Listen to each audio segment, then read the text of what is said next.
Have you ever felt that little pull towards the unknown? A kind of whisper of a world that's just beyond what you can see? Well, listen closely, because this isn't just a story. It's an invitation to follow your own curiosity, right down a rabbit hole of pure imagination. And like all great journeys, this one starts somewhere you'd probably never expect.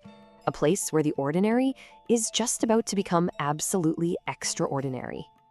It all began as so many strange and wonderful things do on a perfectly ordinary afternoon. So there was Alice walking slowly through a quiet forest near her home one warm afternoon. The sun was just filtering so gently through the tall trees, painting these golden patterns on the ground. And as she walked, she wondered, what kind of adventures might exist just beyond these familiar paths? Was magic real, or did it only live inside of stories? And then suddenly, a flash of white just darted right past her. But this was no ordinary rabbit. No, this one stood upright on two legs, was wearing a little waistcoat, and had these bright pink eyes that seemed to be just brimming with worry. The rabbit stopped for just a frantic moment, pulled a large pocket watch from its waistcoat, and cried out in this flustered little voice, oh dear, I'm going to be late." Alice just blinked, her afternoon daydreams completely forgotten. She whispered to herself, "A talking rabbit?" And you could just feel this thrill of excitement sparking inside her.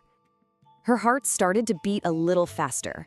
That tiny spark of excitement had completely taken hold, and in that moment, any thoughts of the ordinary path home just vanished. Really, there was only one thing to do. Without a second thought, Alice started to run. Her feet were barely even touching the ground as she followed this strange creature through the trees. The rabbit hurried on, glancing back at its watch, before it suddenly disappeared right into a large hole at the base of a tree. She didn't hesitate for a second. Peering into the darkness for just a moment, Alice jumped right into.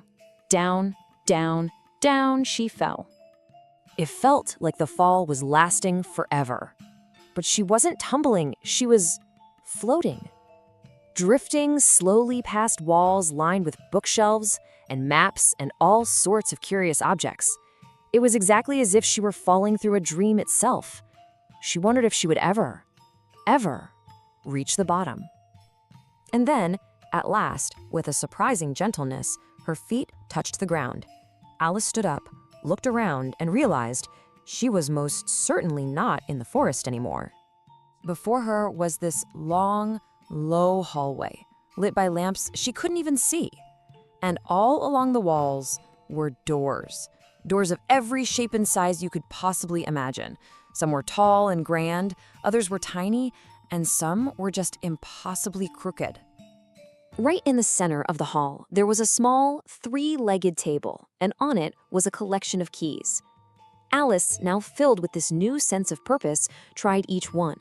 The first one was way too big, the second too small.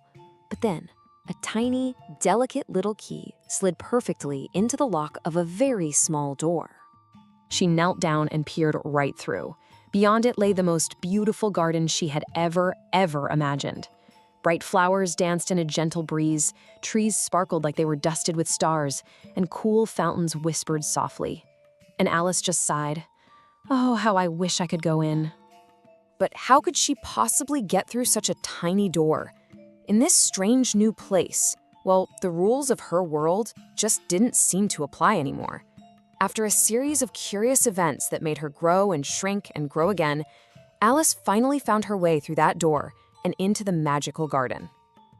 She'd crossed a threshold, you see, not just through a door, but from reality into deep, deep imagination. The air here felt different. It was humming with this quiet, ancient magic. This was a world that operated on dreams, not on logic. As she stepped cautiously onto a path of glowing stones, something small scurried near her feet. It was a mouse. Alice bent down. "Excuse me," she asked kindly, "which way should I go?" The mouse simply looked up at her and then pointed a tiny paw toward a peculiar-looking building in the distance. So Alice thanked the mouse and started to walk toward the structure. And the closer she got, the stranger it looked. The house was leaning to one side, its windows were all uneven, and the roof was crooked. And right next to it in the garden stood a giant mushroom, taller than Alice herself, and sitting serenely on top, a large blue caterpillar slowly smoking a hookah. Alice just stared, completely mesmerized. "Excuse me," she said politely, "can you help me?" The caterpillar exhaled a puff of smoke and looked down at her with these sleepy, all-knowing eyes. "Who," it asked in a very slow voice, "are you?"